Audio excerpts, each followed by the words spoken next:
be bantu be bamu abagenda ne bagamba nti Yanke yafuuka DJ naye siraba byazannya bakigambako taano wange muwala naye she's a DJ najja nangana mwana abantu nga bakuliko umuvubuka yangambye Yanke yafuuka DJ naye siraba byazannya oloza kono namubuuza wali omuwaddeko obudde n'omuwuliriza.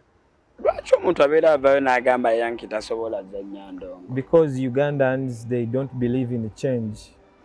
Ye kyaba yakulabamu emyaka 3 emabega kyayagala obeeremu. Bro, I have all your answers. Ask me anything.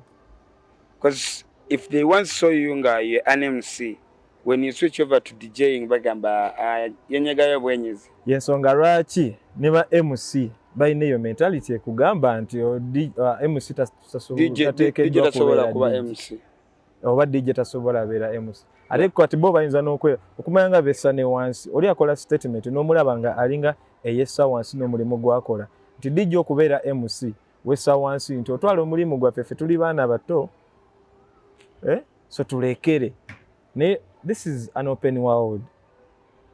Yensonga lwaki babaterawo za associations nze tajja yingiramu because mba nenyize mu kunyigiriza kwa as association ziriwo kukunyigiriza. They have to see what you're doing, chicho planning. Ninga wofiirwa teri agenda kujja akubeeremu.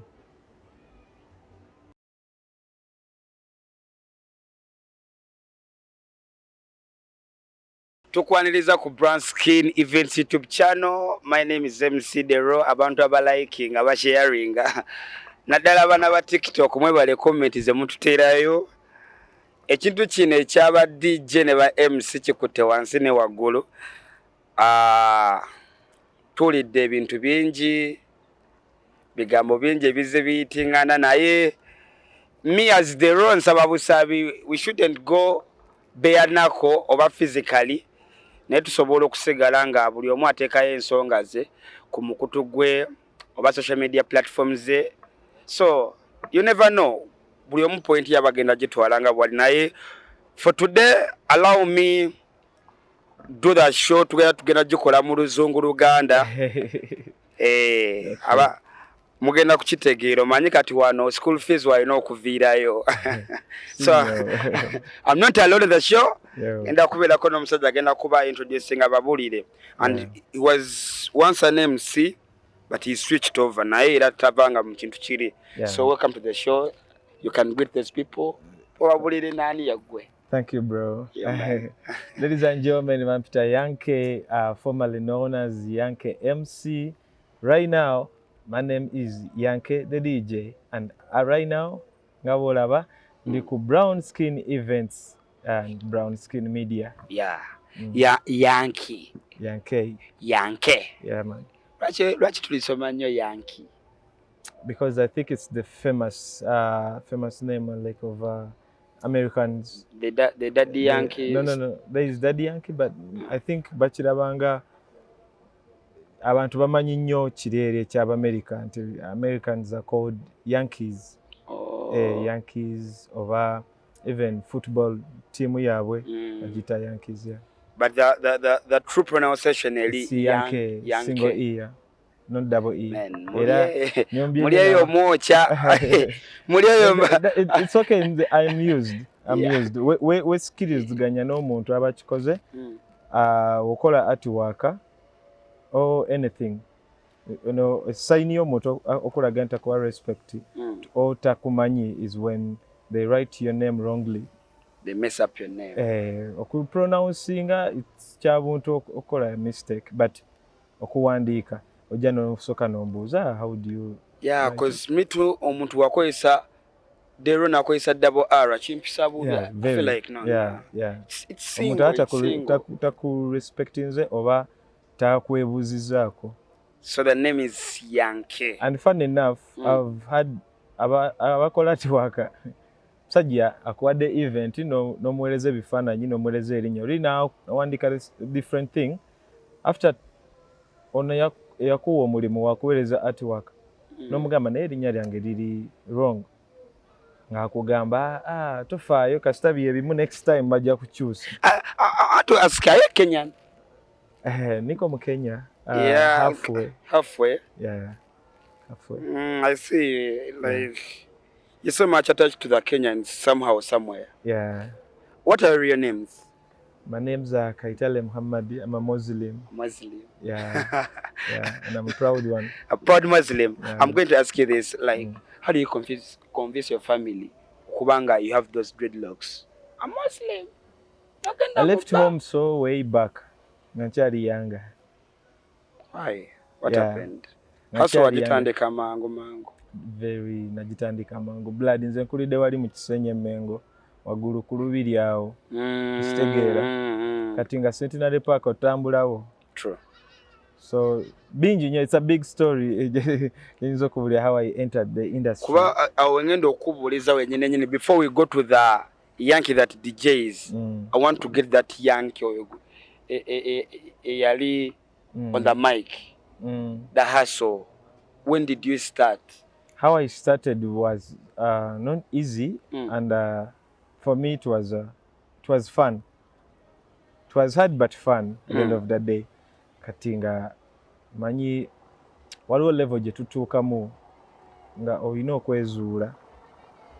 You understand? Nti wezuula otya nti ogenda kola ebintu bingi nnyo tomorrow and today ngo keeping on ng'okyusa. I see people nga bayombesa bannaabwe. They don't know what they're supposed to do. Okoze kineno, nomala nokola kineno, you know. But it's a moment. Chikole, ono chikola, mwebe byokola. Kino na kino, mojja kujjamu ekituufu ky'olina okola. So how I started was, in Mengo, naina mukulu wange, Obeid. Nabeeranga naye, nga tulina internet cafe, waggulu ku Lubiri, ekizimbe kyaffe. Kati nga tulina internet cafe, kati nze ngate nze runninga internet cafe. Agwagirimu. Nze agirimu. You're the operator. Ebiseera ebyo Facebook nga yakatandika bulungi nnyo. I loved entertainment. Nenzigulawo gwe kyolina essaawa zino eno YouTube page oba Facebook page oba ki, nagulawo Facebook page. Okugulawo Facebook page akudda nga blog nga njituma UG Swagger. Vako eno UG Swagger ya New Vision, but waliwo UG Swagger eyo. Kati nga nze stories sibeerayo kuba nali yanga nga so abeerayo mu ndongo kulaba bizibu, then nzije mbiwandiikeko, but what I would do kaneerope amazima gaveeyo. Yeah, nga kyenyinza okola actually eyo page ekyaliyo though nagikyusamu nengiteekako erinnya lyange naye when you check the pictures deep okebiri osangayo ezo stories nawandiikanga. So nziwandiika ntya aba Red Pepper yalina gundi tabloid. It's called tabloid, but online tabloid. Ogenda www.redpepper bichingo ojayo story. Whoever doesn't understand the tabloid thing, that's journalism. Yeah. That's journalism. Kati nga nzijayo story nenjireeta nenjiteeka mu wenjagala typingira ku Facebook nenjitwistinga. So Bebe Cool baba mwandiseko Bebe Cool, nze njali malayo Sally Moses aka Bebe Cool. Obutafaanana n'eri story y'abali Segera. So I was young but nga obongo obukola. So kwegamba you could copy naye nga ekintu kyo kiteekamu. Yeah, and even the pictures and choose ddala ebifaananyi. Because waliwo ezo gundi app ze baali batandise creating nga you can edit ono n'omuteeka wano n'omugatta n'ono like that. Bingi nnyo. So there and then waliwo omukyala yali akola Club Amnesia. Mujjukira n'erinnya cause yampa nnyo level bamuyitanga Docas. I think Docas woba gy'oli, shout out to you. And bonna bamanyi ba DJ Nimrod bani. So she contacted me nga baagala bapushingirangako Wednesday yawe. Wednesday yalinga campus night.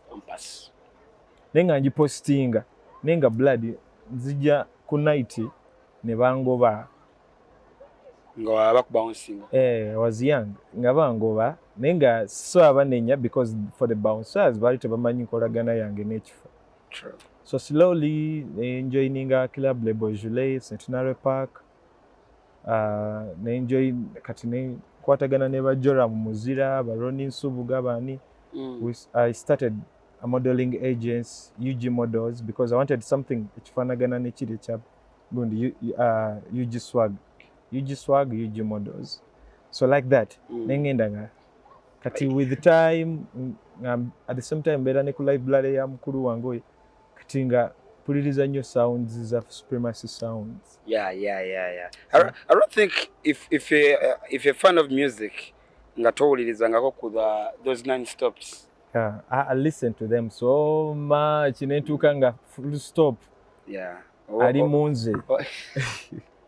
I know. Yeah. Rest in peace, man. Rest in peace. I have a lot to talk about here, man. Exactly. Yeah. So, ngoli eyo. Eyo. Nkoze before bingi nnyo. Nze I'm one of the MCs that I have seen buzz coming and go. Ngojja n'okolera mu kifo nekivaawo n'osigala ng'oyiriba n'okwata ewalala Centenary Park yonna negwawo. How do you enter the MCing game? And he is how I entered. Nti eri ebbala gye gambye Le Beaujolais. Yeah. So many tebagiwuliranga nako. But Le Beaujolais natuuka nga ndi wa waka. So nga gwe wooli waneeno. So nga simanyi kituufu kyakola by then nga bagenda kugamba kwata chupa zino zipange zitwale eri simula toilet genda okola oti. I didn't know what to do. Or no, I'm giving up on blogging. Kati budde mbumala nnyo out. So one day there's some chick bajja bali babeereyo kalo cafe. So bajja ne bakolerawo birthday. They had no MC. So they were like, hey, I was like, let me try. Nenyambuka ku DJ's box ya Le Beaujolais yali eri waggulu. Nenyambuka nenzijjayo microphone. Nenjogera and they are like, hey man, your voice is good. That's how I started. Netandika ngenze mu lafters, nkolede mu lafters, ebikono binkubiddwa. Choto. By then, who were the top MCs? Yeah, that was MC Samo. That was MC Katz. There was Dagi Nice. I think Webo. Then the youngest, I would call the youngest, that was Easy the Business. Yeah, Easy the Business. The man with a beard. Yatambulanga ne gundi. Yatambulanga na Dagi Nice nnyo. So Dagi Nice namuyigiriza ekyo. Nenga ate Esco. Oh yeah, sorry. I'm so sorry. Shout out to you, Esco. Because that's a generation. Esco yaliwo. But I would say professionally, bwe twali, but the bloody nayiribiranga mu lafters nga simanyi kituufu kyakola. Bano ba MC we bajja nze nga tebandabawo. RIP DJ Jamal, oyo mwami yanjigiriza nensitulanga ebyuma ebyo biraka bizinda ajukira Centenary Park sound mwamuterekanga. You get. So ngositula ne mutereka. So that's ninga nze embeerawo nga basamunga be bajja blood nga nze te. How Katonda nabikola bangoba ku lafters awo. What did you do? And because nze Nina Rose abo bankuza nga banjagala nnyo bantu bangi nnyo benyiza okugamba bali mu industry nga banjagala kati of course nga sinti buli omu abo bakwagala okubeera nabo. So babagamba oyo mwana muto lwaki mumusiba mu bbaala kitegeera. So nga bankwata bangoba naye salwayo nga nfuna akalimu ku bbaala bagitanga Cyclone. That's how I started now professionally. Nga kati guno gwe mulimu. Cyclone, it was very classy. Yali wansi wa Venom. Mr. Denish yali boss wange. Nga njagala nnyo. Njagala nnyo bro. Nga nsasula mwezi. Nenga waggulu tuba competitor baffe blood nga nze sambukayo. bagenda kungoba kuba be bamu ababanga eri ku rafters. So nentandika bwe ntyo Cyclone nayo nevaawo nyigidde kokoba evuddewo diocese bangobaganyiza bingi nnyo. Which year was that? If you can recall the years. I would say 2013. Man. If you're watching this interview, 2013, where were you? Yeah, but it's you know, I can only tell you, you cannot mute a drum that was built by hunger or hungry. Stegera. Nti I'm that drum, blood inze. Talking. Njigiriza bintu bingi nnyo. I don't talk like every day mbu wemba n'omuntu out of blue twogere, but talent wise blood nemba nakazuukuka. Nemba nakazuuka nga waliwo beddaali ba. So which band did you start from, Nogama? That was Kokoba Ntinda. Yeah, it's professional. No, professional. Starting professional was Cyclone. Cyclone Club. That's where you had your first night. Nga nze official. Nga even Chameleon Bainao band every Monday. I know you can recall that day, those days. Palazzo nali muina was it over Friday? Palazzo yali akomyo by then. Sudani banji bati. Kati nze Abasudani nga banjagala nti nga bebayingira bati. We want Yankee. Na I think njogera bulungi nnyo eri abantu nti ne muba mukyankalanya, I can talk to you ne mukakana. Kati bo bayinangako beef jukira singa bali ba student. Yeah. Kati nga bona abasinga bagala yimba. So on those nights tuba n'abayimbi nga baagala baby finger bayinamu obubondo. Nze ndi chi okitegera nze ndi G black. You get. So nafunanga nyeze entalo to one extent. There is a day twali ku mulyango awo nga bayingidde. Sudani ngoza yalina obusungu bwe n'ava eri jukira eri moro wakiriranga boti kati nga waliwo buno kira kati nenga wano waggulu musobola okubeera ono ali wansi asobola okufuna. Naye yajjayo ejjambiya ati mu mugo n'agikuba muno oluyi nga nyimiridde awo. Oluyi lw'ejjambiya kiro n'obusungu nenga security ndowooza kyekyagobyawo neyo ebbaala Abasudani. You get. So I've seen a lot. And man. I've seen a lot. Night is a danga zali zambiri. Zabanga zambiri go, but if you put in your mind muze nino kufuna neno sent, it's a must. Bloody. What was your pay by then?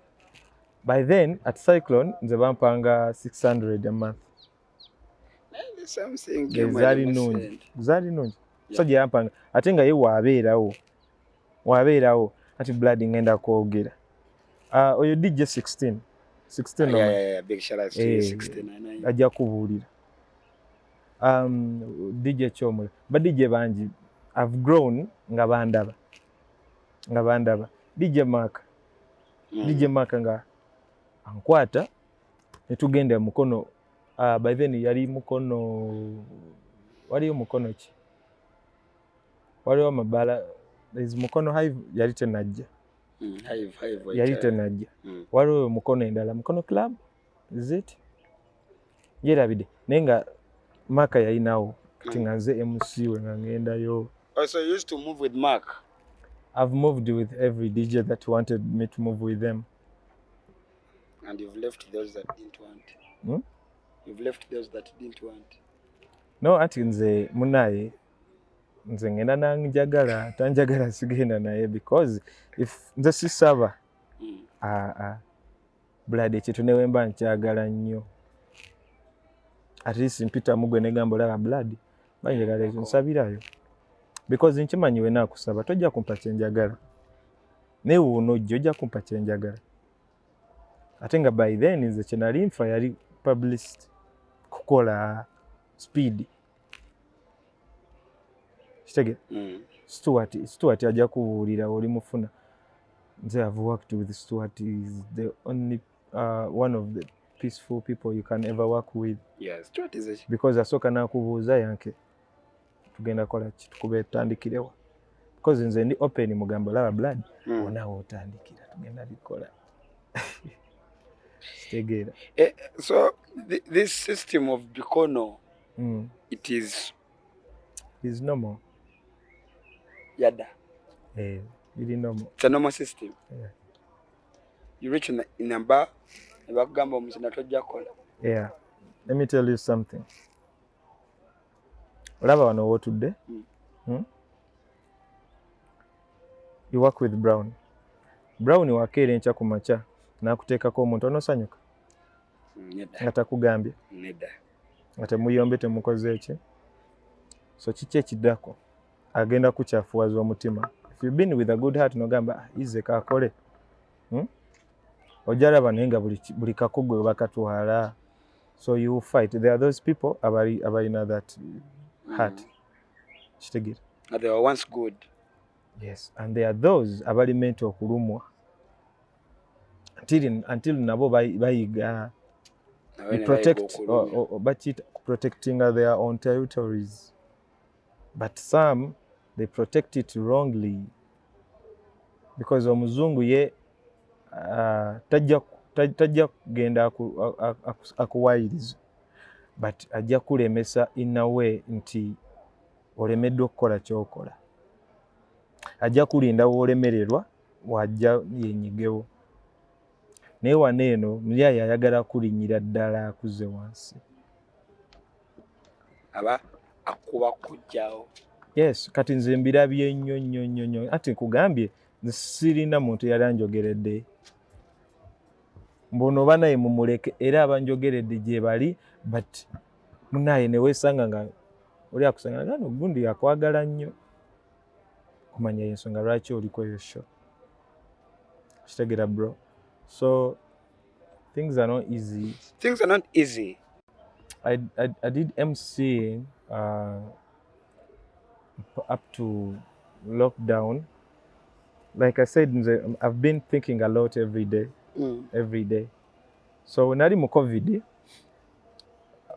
nalaba abantu nga bagenda nnyo eggulu basaba ssente here and there.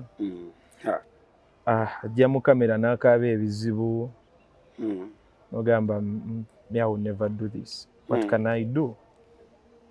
So with my people I used to be with. Nakeera bukezi twali enchanga yiddi to preparing because those that know me ba MC ba DJ they know nze ku yiddi I organize nefumba netulya and all that. Kitegeera. Kwa COVID yanjigirizaamu uko era kyabikola man. Yeah. Why? I can never be excited mbundabe abantu. Sikyabira excited rambu mbere n'abantu. I'd rather be alone forever. Like what? What made you do that? Before we go there. So COVID nengamba emanyi nengamba baaliwo. Nali nimutegeka byakulya biki because I'm a good cook. Ngamba kankoleyo kakamulali akabagenyi ne case kali fresh. So out of blue nembaga amanyi ngenda kola company yange ya kamulali. They thought I was joking. It took me like a week ngankola research ku YouTube. Ninkere nja ku makya nenfuna amajja.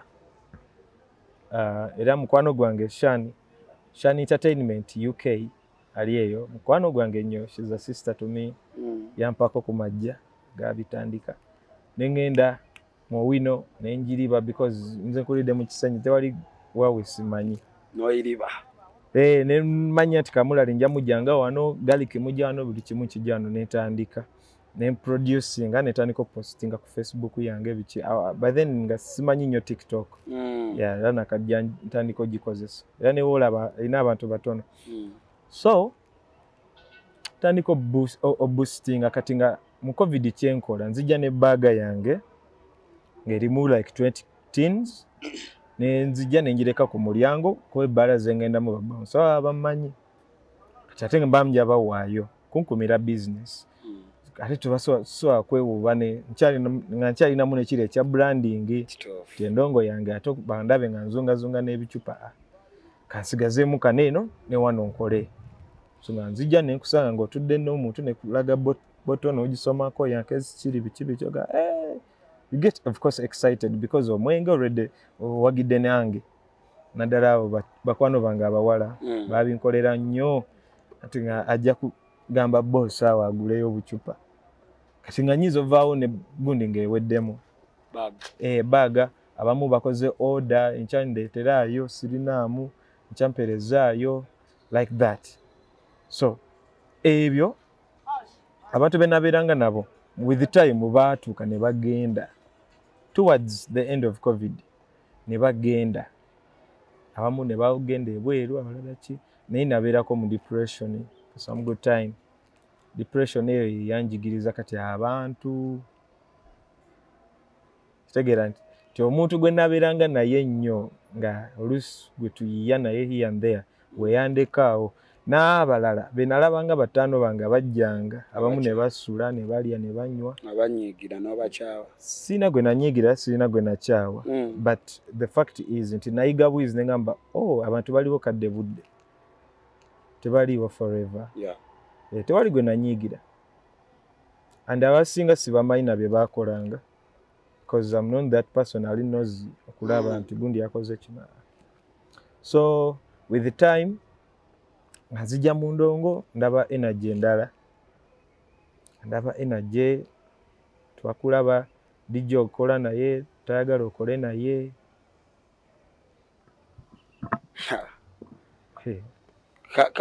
Can you name them? Can you name the incidents? Yeah. Abagendangako mu bbala gye bayitanga Lateraza. Mumanyi. Na buli DJ, ba hosti, bakina waitresses.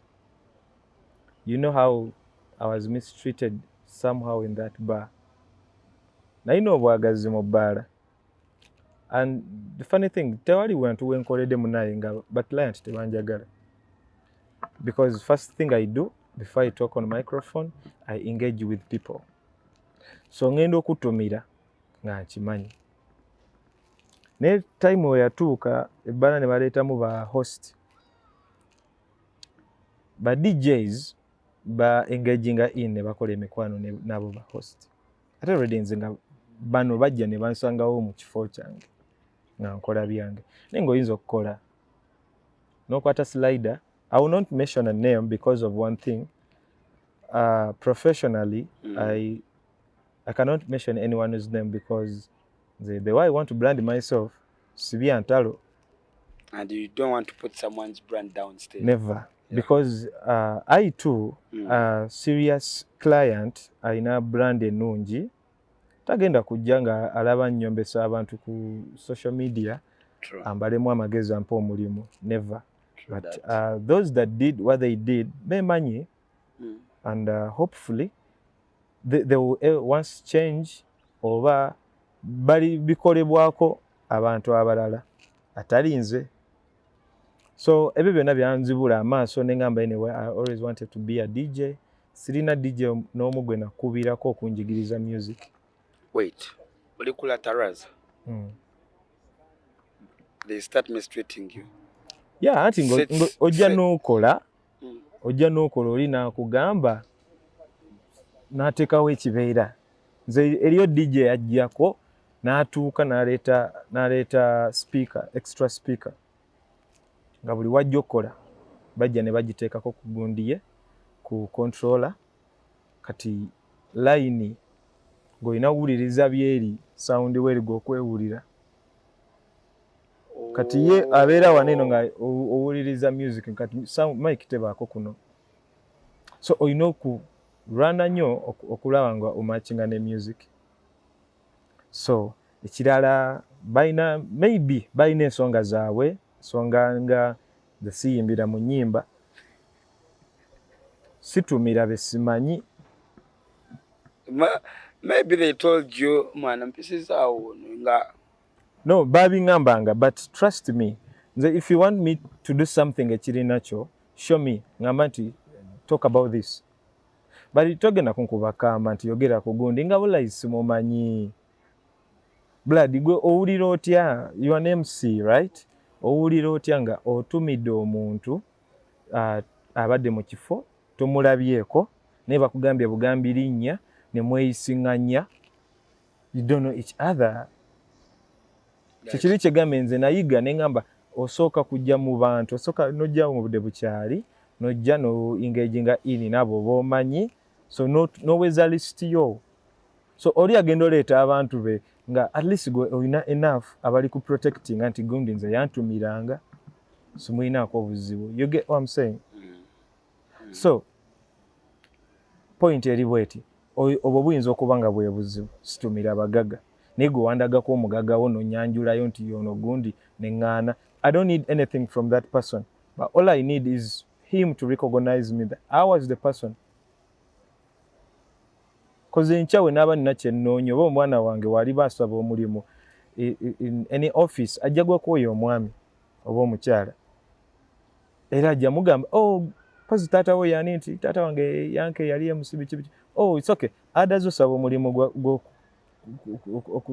okusitula bottles oba okusimula bamuwa obwa manage according ku kye yasoma. So my message is nti we tuba tukola bino ebintu tutunuulire gye tulaga. Oli tagenda kukozesa nsobi kulagira, tewazeragirwa. You are better than what he wants you to do if abakikulaze bulungi. Akugamba nti waliwo omugaga bwati ne bwati yogera banayinza awunyinza okwogera nga no kozinze omuntu akuwana ebituufu omufiiringa ng'omuntu the problem with you MCs oli wakulaga omugaga ate mutwala butwazi bagagga b'abantu. Ask them how many have I took. No one.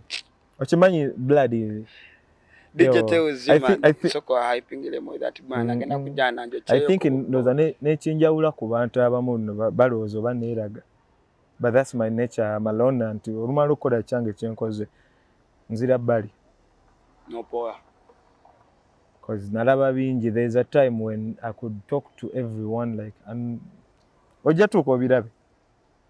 There's a time nga buli tebo ogenda kunsangawo. But right now, nzija, I can sit in a bar for 1 hour. Nasize nakola nenvaamu tontegedde. Yeah. Like what made you go that way? Abantu. Bingi besobola kwogera nga nabyesigaliza nga nze. To protect my brand, nina kwesigaliza ebintu ebimu because I will end up mentioning people's names and they will backfire at I haven't reached where I want. So we've been COVID, you get another idea. As a DJ, na gamba, I will not call any DJ. Ngende yansomese. But even before COVID, nze miaka mingi nali na gamba yeba DJ batano bange. Nga njagala kuyigando. And I will make it. Ogamba yagala kuyiga. Why? Like what inspired you? Wakola sente nyingi. I felt like MCing is not enough for me. I can do a lot because of things I love. I love good things. And nzokola ekintu ekirungi. Basagala nnyo kuyambibwako. Banjagala nkikole kibeere perfect. Because nkimanyi bantu bangi nnyo bempadde ideas tubeeko kye tukola ne bikoma mu kkubo. For instance, no one called me for this interview. I called because this is what I wanted. Ninkuba esimu nenga yo Brown muntekeko. But I would tell someone abakubira kuba jali na manager enagamba bino bya just batano bange. It's been a long time, but this sibalaba kangende mbadde one of how many hours waiting, but I had to wait. naye ojja ku planninga n'omuntu something like this. I've had DJs nga baagala tukole duo naye nalaba nga tekinkolera nga I can be that. Kitegera nga I can be that. ayagala mukole radio things in DJs. You can do it. It has a lot of problems. No, it needs you nga oli muntu mulungi nnyo okukuuma emikwano. Any business that is nga mulina okukola abantu babiri olina okuba mukwano gw'oyo omuntu first. Because oba omuswalirako oba omulumwa omulumirirwako ate nga naye the same energy.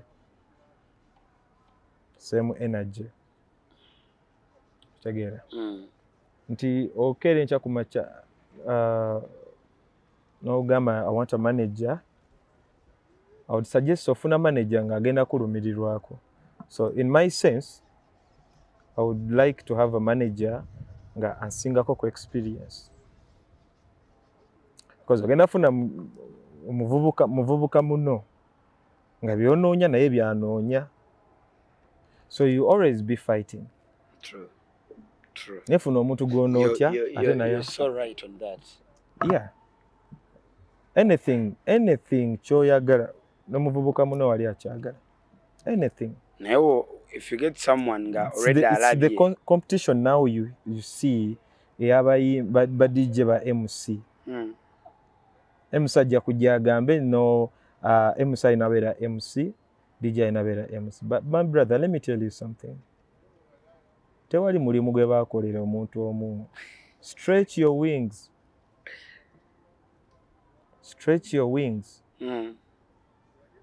You see this life is just like music.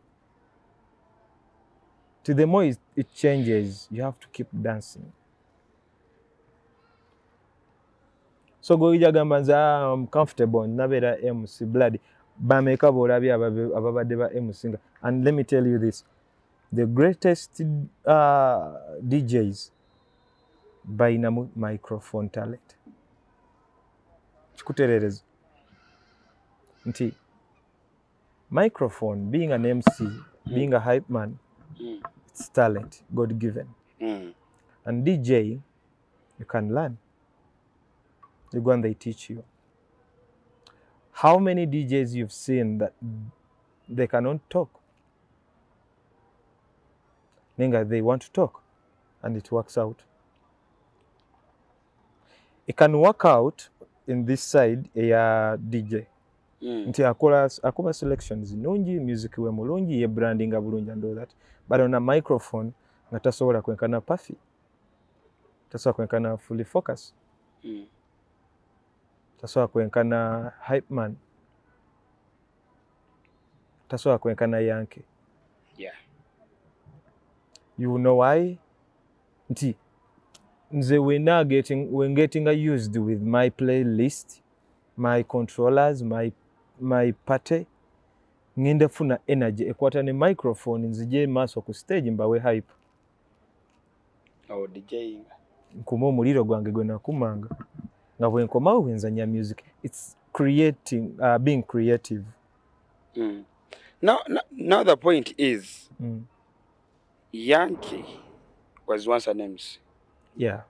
He's that's now the a talent. DJ. That's the talent I told you. And he went naiga how to DJ. So there is someone gyebagenda okuyita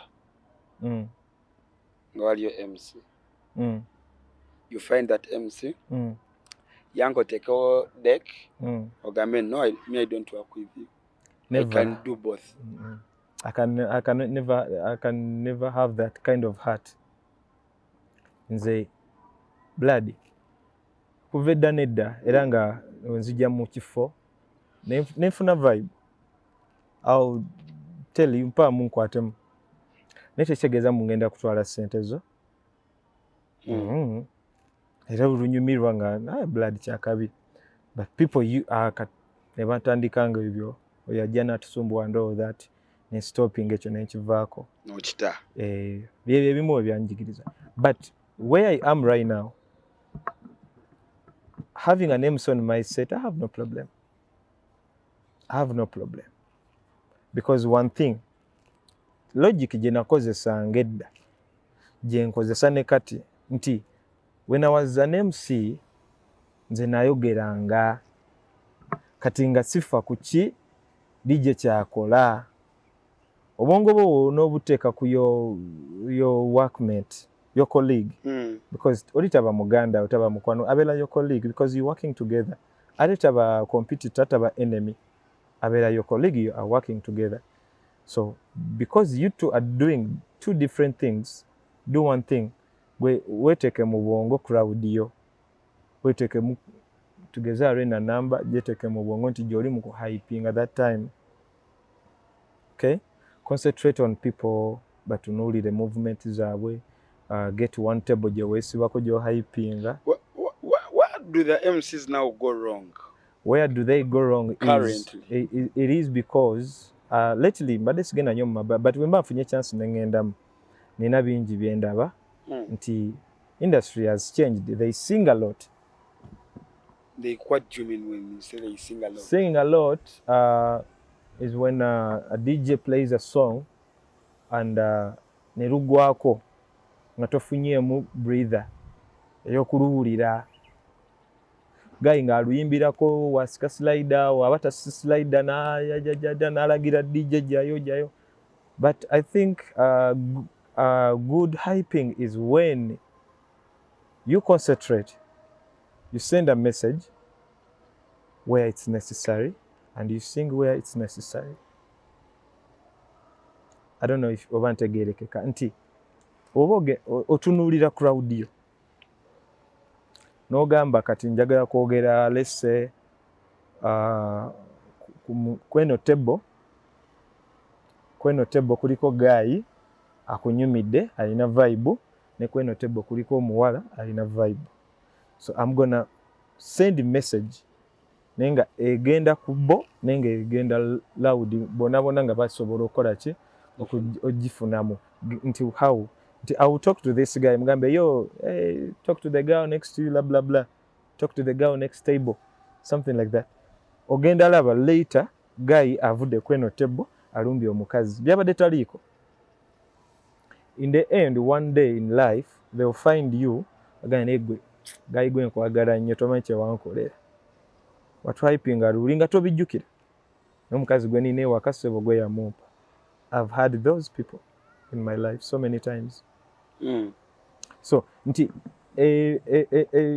engeri y'okuhypingamu eri mature yeeyo otegeera naye oyimba n'oyogera nga tolina kintu omuntu kyagenda kujjukirako nga wayimbye buyimbi nga tewali kibagenda kujjukirako wabula y'ensonga lwaki essaawa zino eno MCs mulina pressure eri wano eno nti DJs are known more than MCs because MCs are not doing the right thing. DJ ajja kuba oluyimba because client amwagale because client amwagaddeko oluyimba lwamukubidde because ayagala olwo oluyimba naye gwe ogenda yimba kiki ekigenda omuleetera okukwagala okujjukirako. So you mean MCing currently other MCs all dead? What? The only MCs be bano abakola ku mikolo abakola stage I think kuba nabo baba ku program kwanjula baba ku program but mental like professional like spiritually kyokujja n'oyogerera obulungi biki teri. Look at RIP Fully Focus. Full stop. Lwaki ayagaddwa up to watuuse mungu okumugyawo nti he used to send a message gweddayo owulirize music we ddayo owulirize music we nti weyayogeranga alina kye yayogeranga ng'ogenda kiyiga. If you want to learn how to be a good MC, I think you should listen too much of reggae music, R&B, enyimba ezirimu message. ogenda kujjamu obugambo. So kati ogenda mugana amapiano nga just oyisaamu buyisi. What makes a good MC? What makes a good MC? What makes a good MC? Bibe byenkugambye. Send a message, don't just talk. So the thing is not talking for. Send a message. I met someone sometime in this year. Nangamba ne mwana. Lwaki wava mu ba MC? Nemugamba. Nange mba nja kukikuza nkugamba ne mwana. Nemugamba lwaki okimbuuziza? Nagamba olaba ekyamazima kuva wagenda mu Kampala naddala mu Kololawe waliwo kituli. The same voice that is missing, and that's your voice. Olunga ba MC bakola shows simanyi biki, none of them yali ampiseko ku stage ye. Nenze nakolanga Red and Black, and I call them, ask them, and DJs Red and Black. Ne yali esembayo nali ndeta MC full stop. Omuntu gwe naliiramu n'amutwala. Naye mumanyi ndi musanga. Ba ye ali mu industry but promoter. N'atampita nakungana mwana musajja kuba yandaba nga ntandika bino. N'atampita nakungana bwaye jangu oyimirire ku stage y'akasajja alisinja kuwaayo futa. Oba mukusabiddeyo ekirimu ne yandibadde tangamenti ye yabikoze. Industry mwana ekunyiza era oba n'omutima omunakoda mu kyalo. I don't know why entertainers get so much depressed.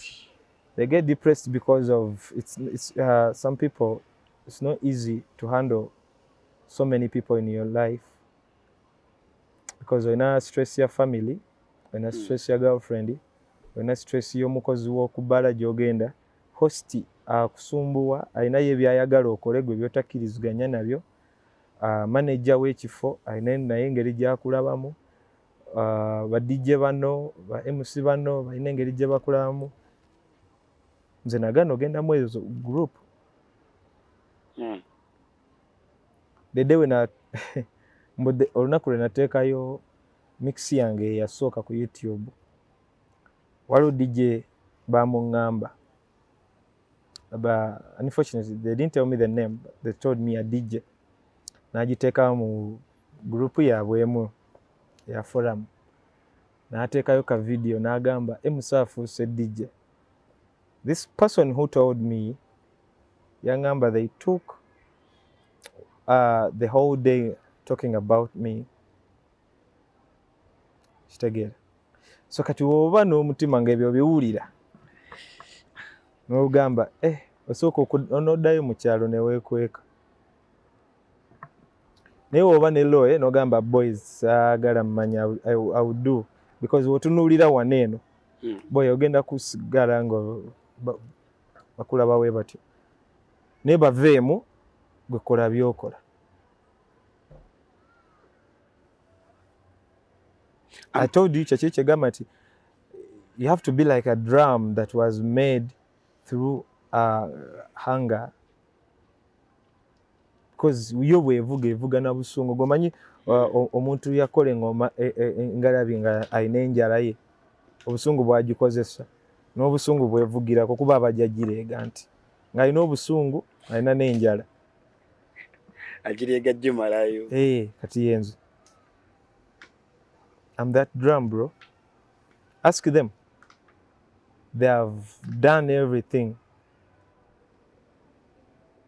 Chotakolanga, never show them your life, your private life, because they'll bafuna entitlement. You get. I've learned a lot. Era ne banda banga nsirise bamanye nti mwana bangi nabanyigira ne batunga. Yeah. Watuka n'osirika. Ninga sisirise mu bubi. Obulanga ne weetereza. Obulanga ogenda okudda nga blood byoliko birala nnyo away from them. Nga byoliko birala nnyo oli wala. Trust me, none of them thought I would be this. Naye omanye okufuna omulimu awo Kololo how hard it is for me. Ninga be bantu be bamu be bansudiyanga. Be bantu be bamu abagenda ne bagamba nti Yanke yafuuka DJ naye siraba byazannya. Bakigambako taano wange muwala. Naye she's a DJ. Najja nangana mwana abantu nga bakuliko. Umuvubuka yangambye Yanke yafuuka DJ naye siraba byazannya. Oloza kono namubuuza wali omuwaddeko obudde n'omuwuliriza. So it is so hard to cross over to Kololo to play there. It is not hard for me. But for me, Ngamba, it's not the right time. Or it's not my place I'm supposed to play from. Yeah. It's below me. This world is so big for us. Yeah. It's enough. Yeah. Bro, tuli waneno. Nempa mwenakuzo 10 days from today. You see things happening. You see things. Akuba ebintu ebimu tetubipostinga agenda n'okola ebintu byo agamba ize asirike but abategeera bo baba balabye. Lwaki omuntu abeera avayo n'agamba Yanke tasobola zannya ndongo? Because Ugandans, they don't believe in change. Ye kyaba yakulabamu emyaka 3 emabega kyayagala obeeremu. Bro, I have all your answers. Ask me anything. Because if they once saw you nga you're an MC, when you switch over to DJing bagamba yenyagayo bwenyizi. Yensonga lwaki ne ba MC balina eyo mentality ekugamba nti MC tasobola kuba MC.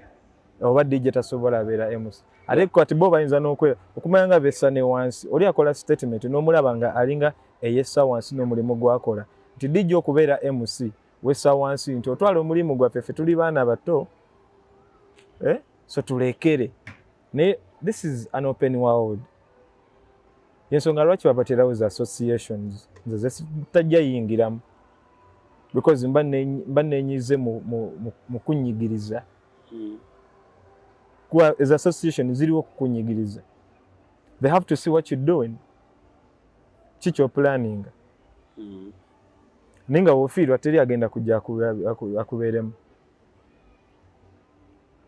Nfako nti most of us abasinga mu industry naddala kati ng'eyaba MC bakyali bato tebanafuna buvunaanyizibwa level efiirwa kumukumu tebanafuna level erwaza abantu kumukumu abasajja balina ebizibu omukubira nagamba mukazi wange mulwadde n'omwana mulwadde ne maama we mu weekend kati ffe tubirabanga ebyokusaaga segera nti oli omukubira n'abigamba n'olowooza ono jasi akaaba bukaabi naye nga gwolina kizibu kya rent na lunch maybe ne girlfriend yakusumbuye nga alina kyakusaba. Do the gigs come? On my side? Yeah, gigs come. Gigs come, but mukasoobo era nga omanyi nti sinti biwomerwa matama abiri. Of course waliwo abali ababa tebaagala. But good gigs is really standard according to the way I play. Gigs are coming. Sija complaining. How long have you been in this? Right now, this is my first year. But on the decks. But learning, it took me 2 years. That's how ready I was. I can kweka emyaka egi. Gongo Records bakubulira MG. Nakubira MG ne mga bro ndi ready. Kanjira njiga ng'ebyuma we babireeta. Nenjiga tano wange sula, shout out to you. Every day when funa chance mutumirako because yamberamu waliwo n'omwana bamuyita Mick, DJ Mick. Ne bamberamu. Abo bokaba. Yensonga lwaki ojasanga DJ akugamba nti simanyi Yanke byakola because sagenda uwe kunjigiriza.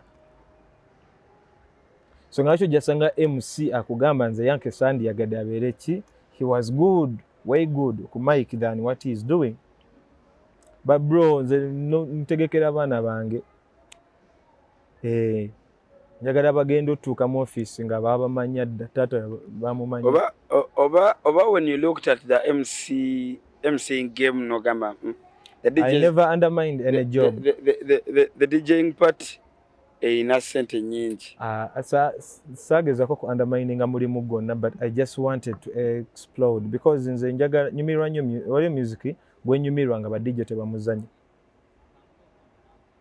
Kati nja kugamba nze I would love to see myself tugeze nga mu Tomorrowland. Yeah man. Ugamba otya Isaac? Olaba? Nja kugamba nze njagala okwiraba nga ndi mu Tomorrowland. I don't know if you understand when I say Tomorrowland. That's gundi festival ya Afro House. Afro. Kitegera? Because wentandika okuba Afro House, bro, niko mubaya. When I start to play reggae music, I'm good. When I start to play clean Afrobeat, I am good. Chovalaba, good people bajja nakubuuza kati nga Cats juzi yambuuza ngamba, what is genre do you really play most? Muganze nzanya buli kimu. Because nagaana okweteekamu kireeri nti buli musajja oba buli muntu ajja okuyiga endo ng'agenda atandikira mu piano. And it has brought so many people on board. Yeah, but that's not what I want. Me, I want to play everything. Piano, that's you're limiting yourself. Limiting yourself. I can show you up nsobola okulagayo website. Nga you can pay it n'ofuna buli kayimba mu nsi eno. Gwe just otapinga butapinzi ku nsi gy'oyagala. Kati oyo music anamuzanya.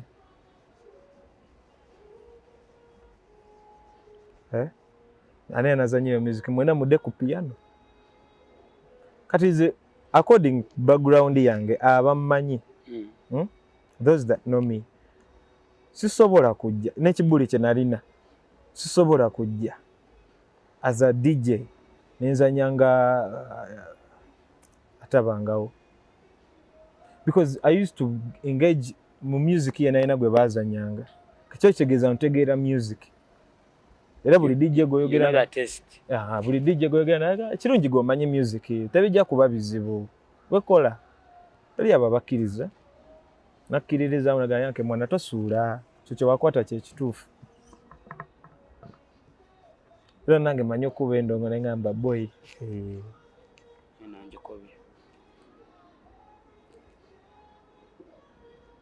Toyina ba MC bakusumbwa on your set? I haven't worked with many so far. I think I've worked with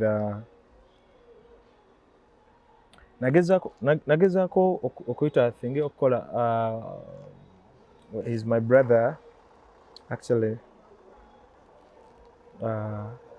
Namulagangako oluusi ebyokukola bamuyita Future. Naye yali ajja simanyi kyaliwo n'atajja. I was like it's okay because later he was supposed to work. And then who else? I haven't worked with many so far. So I've worked with Future. Future didn't come? No, I called him on microphone, but I think he got busy. Or it was management issue, I don't know. But he didn't come, but nachira abane ngamba ize. But he's your friend, right? But I know bange siyona gwe nako buzibu. Mpozi ngabe bani nako buzibu. So DJ Chiba was all of mentioning out Nogama, man, I'm doing this, I'm in this game, but you know, much respect for these people. First of all, shout out to every DJ out there. Buli DJ kunsi kuno nga nali nkozeeko naawe. If you're a DJ and we've ever worked together, shout out to you. If I pissed you in the last life, I am sorry.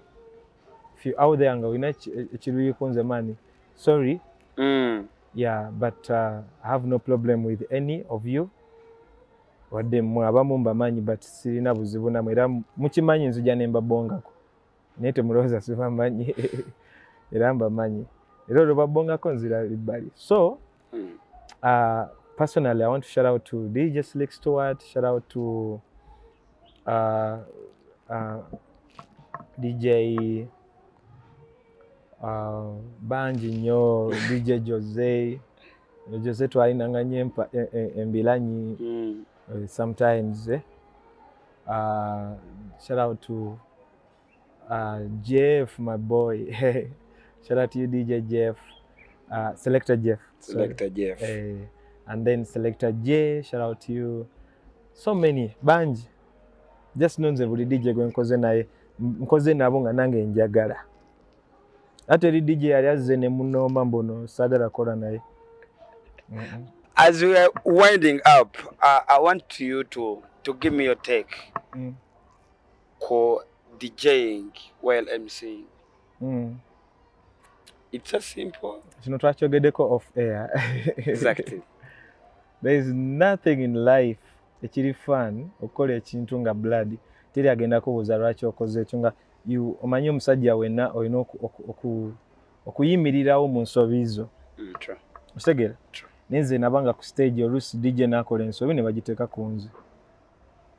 Nze MC omu yantuuzaako n'aŋŋamba guno omwaka nga yanke nno olabika olina si bipale oba bakiyita batya ekintu nga omuntu when someone does something bakiteeka ku let's say olutwe olabika olina olutwe olina okwesabirako naki but it was the system lwaki essaawa zino sirina lutwe nga nkola byange tinva mu nyumba yange nga neetegese kitegera kuta ebyuma byange nyambadde bulungi nenzija nemproviding omulimu gwe bampise nengukola and that's it kati teri mulimu gwogenda kola ku nsi kuno ng'ogukola weka n'otanyumirwa so nze it give me peace playing music nga ngenda kwogerera mu peesi gye njagaliramu ate sigenda kukolera ku speed gy'oyagala mbu you're not hyping yogera no endongo jejja ya clean disco kukuba music omuwulire njogera ompulire si ku computinga ne music oluyimba lutambula omuyaya ayimba twabikola nga baloja babiŋŋaana loja nga abiŋŋaana nga amanyi oyo awogana naye natuuka nembiyiga ba easy si kyali wange sijja kulimba kuba bingi bye yakolanga naye yanjigiriza ebyo nga mboba yogera ng'oli kamu kitegera balito nakulaga nti embeera gyakuteerawo ekuyigiriza kukola kituufu kitegera but here I am era wonsanga nga nzanya most times I don't even overtalk because when I release the beast mugenda laba Puffy wana Uganda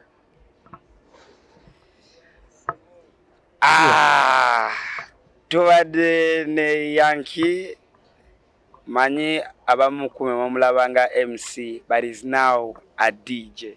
Yeah man. DJ. Yankee the DJ. Yeah. So balina okufollowing kati balina okunoonyako kati. Yeah, for bookings bookings at yankeethedj.com. Okay? Bookings at yankeethedj.com. Then social media platform zonna ziri at yankeethedj with a single E, don't do double E. You'll find me there. Snapchat, Instagram, Facebook, TikTok, everywhere. Yeah, nina ne platforms ezimu katinga Twitch. Ugandans don't know Twitch. Branskin simanya ba Twitch ajimanyi. Twitch. When I'm streaming, I use a little bit of it sometimes because it's a Twitch. Yeah. Thank you so much, Branskin Events channel. Kwetubadde Yankee the DJ. tubadde naye. Oh, And of before course- that, Nsaba. Mugundi eno singa either engetandika oba ngegwayo, I have my song, it's a double plate from bamuyita Iocten, Jamaican nation. So njakaba wakayimba mukateekeyo. So Kale. it's a very nice song, and it's not about me when you listen to it. It's not about you until you have to be you. Whatever you do, go okubeera nambeemu mu byokola. olina okwesoosa. Yeah, so you listen to that song and please get my mixes on my YouTube channel at Yankee the DJ, Mixcloud and other platforms. Shout out to you, ladies and gentlemen. Thank you so much. Peace and love Uganda. Brown Yeah, Skin man. Event YouTube channel. My name is MC Dero. Thank you, Dero. Thank you, Brown Skin.